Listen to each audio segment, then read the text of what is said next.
सभी विद्यार्थियों को नमस्ते। कक्षा 12वीं हिंदी पद्य तीसरा, कान्हा बहे बस बांसुरी के, कवि सैयद इब्राहिम रसखान और साहित्य प्रकार कवित या सवई। आज के इस चौथे भाग में आप सभी का स्वागत है। अगले 3 भाग जिन्होंने नहीं देखे हैं वे देख ले, YouTube चैनल पर से वे आपको मिल जाएंगे। हमने इस पद्य में अगले पार्ट में पहला जो कवित है उसका भावार्थ उनके शब्दों के अर्थ के साथ समझा और उनका पठन भी किया। आज हम उसका जो दूसरा कवित है उसकी चर्चा करने जा रहे हैं। यहाँ पर रसखान जी ने दूसरे कवित में गोपियाँ जो है कृष्ण का वेश धारण करने के लिए तैयार है, पर एक बात ऐसी है जो गोपियाँ करना नहीं चाहती। गोपियाँ कहती है कि कृष्ण मोर पंख धारण करते हैं, मोर पींछ धारण करते हैं, तो वे धारण करने के लिए तैयार है। गले में वह गुंजा वैजयंती गुंजा की माला पहनते हैं, तो गोपियाँ माला पहनने के लिए भी तैयार है। वे पीताम्बर ओढ़कर गोकुल के जो ग्वाले हैं उनके साथ वन में गायें चराने के लिए, गोधन चराने के लिए भी जाने के लिए तैयार है। रसखान जी कहते हैं कि गोपियाँ वे सब कुछ करने के लिए तैयार है जो कृष्ण वेशभूषा धारण करते थे, स्वांग करते थे, वेश धारण करते थे, वह सभी प्रकार का वेश स्वांग करने के लिए तैयार है। लेकिन वे कृष्ण की जो मुरली है उसे अपने ओठों पर रखना नहीं चाहती हैं, क्योंकि कृष्ण ने उसे अपने ओठों पर रखा। इनका शब्दशः अर्थघटन और स्पष्टीकरण करें इनसे पहले दूसरा जो कवित है उसे उसका जो गाना है वह हम संगीतबद्ध रूप से सुनेंगे। आप सभी किताब में ध्यान रखिएगा और साथ साथ उनका जो गान है या पठन जो है वह आप करते जाइएगा। तो देखिए गाना जो है।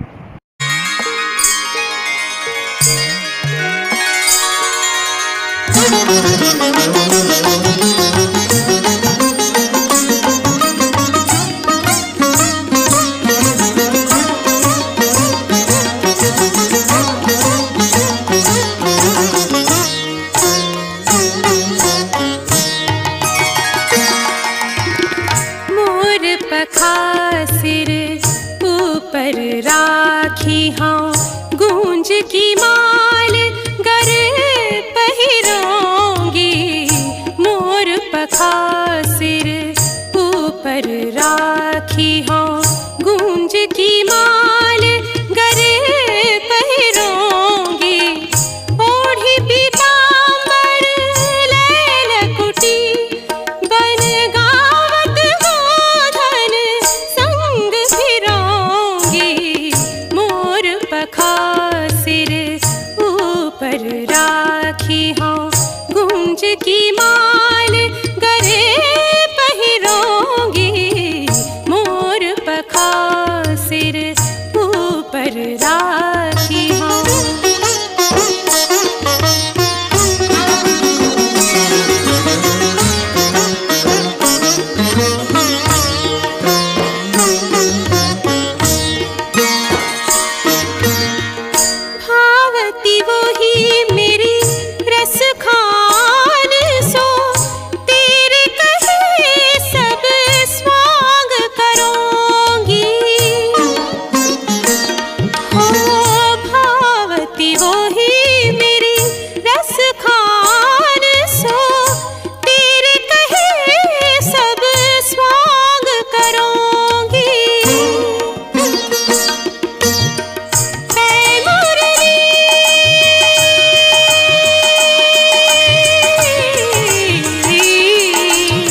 अब हम दूसरे कविता का जो स्पष्टीकरण है वह करेंगे। रसखान जी ने लिखा है, मोर पखा सिर पर राखी हो, गुंज की माल गरे पहरोंगी, ओढ़ी पीताम्बर ले लकुटी, बन गोधन ग्वारन संग फिरोंगी, भाव तो मोही रसखानी, सो तेरे कहे सब स्वांग करोंगी, या मुरली मुरलीधर की, अधरान धरी अधरा न धरोंगी। मोर पखा सिर पर राखी हो, गुंज की माल गरे पहरोंगी। यहाँ कहीं ऐसे शब्द आए हैं जो उसका मानक शब्द रूप है वह समझना जरूरी है। मोर पखा, इसका अर्थ होता है मोर पंख।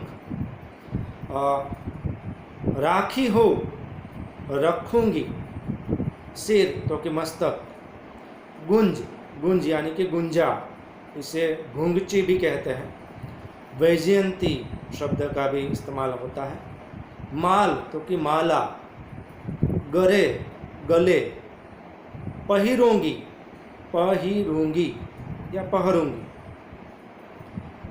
पहली पंक्ति में दूसरे कवित की रसखान जी कहते हैं कि मोर पखा सिर पर राखी हो।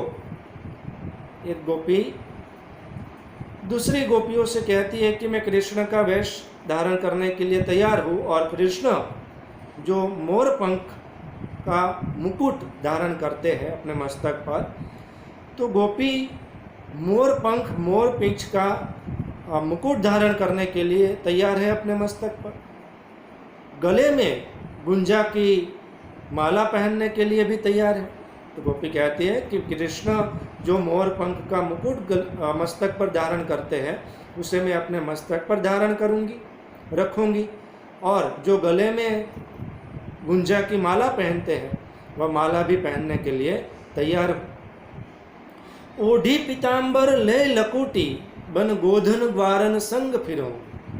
ओढ़ी ओढ़कर, पीताम्बर पीला वस्त्र, लकुटी यानी कि लकड़ी, बन वन जंगल, गोधन गायों का धन, ग्वारन ग्वाले, संग साथ में, फिरोंगी यानी कि फिरूंगी, घूमूंगी। तो गोपी आगे कहती है कि ओढ़ी पीताम्बर ले लकुटी, बन गोधन ग्वारन संग फिरोंगी। कि कृष्ण जो पीताम्बर धारण करते हैं वह पीताम्बर पीला वस्त्र भी पहनने के लिए तैयार हूँ, और पीताम्बर पहनकर हाथ में लकुटी लेकर ग्वालों के संग वन में गायों को चराने के लिए भी जाने के लिए, फिरने के लिए, घूमने के लिए तैयार हूँ। क्या करने के लिए तैयार है गोपी? तो कि पीताम्बर धारण करके हाथ में लकुटी लेकर ग्वालों के संग वन में गायें चराने के लिए, घूमने के लिए तैयार है। फिर वे कहती है कि भाव तो वो ही मेरो रसखानी, सो तेरे कहे सब स्वांग करूंगी। भाव तो इसका अर्थ होता है पसंद है, वो ही यानी कि वही, स्वांग, स्वांग का अर्थ होता है वेश, दूसरे का वेशभूषा जो है उसे धारण करना, उसे स्वांग कहते हैं। करूंगी, इसका श्रेष्ठ रूप है करूंगी।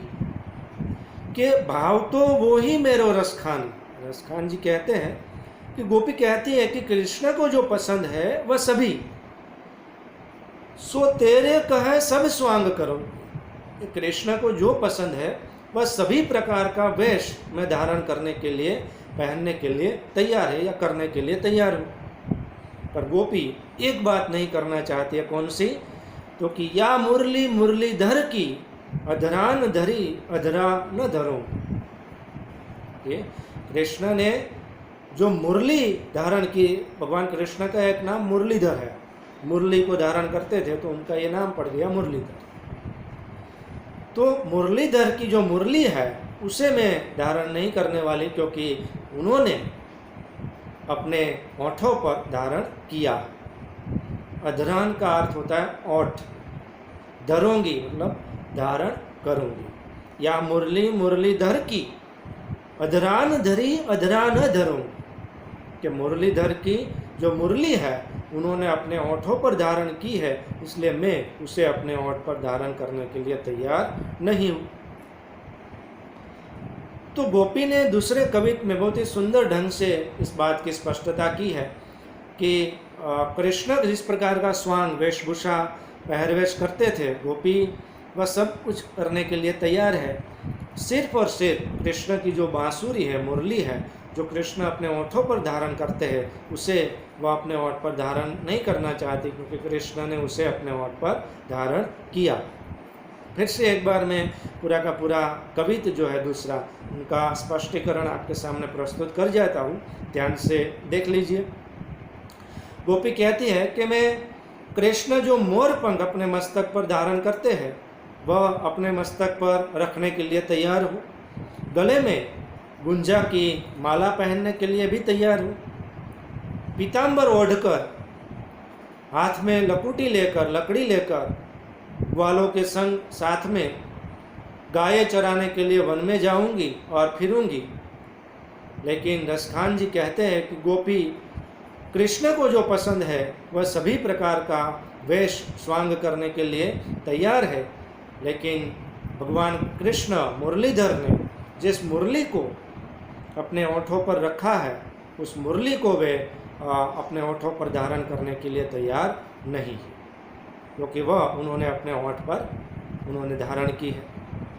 इस प्रकार दूसरे कवित्व में इस बात की यहाँ पर स्पष्टता की गई है कि गोपी भगवान कृष्ण की जो मुरली है उनसे ईर्ष्या भाव प्रकट करती है और भगवान कृष्ण का वेश धारण करने के लिए तैयार है।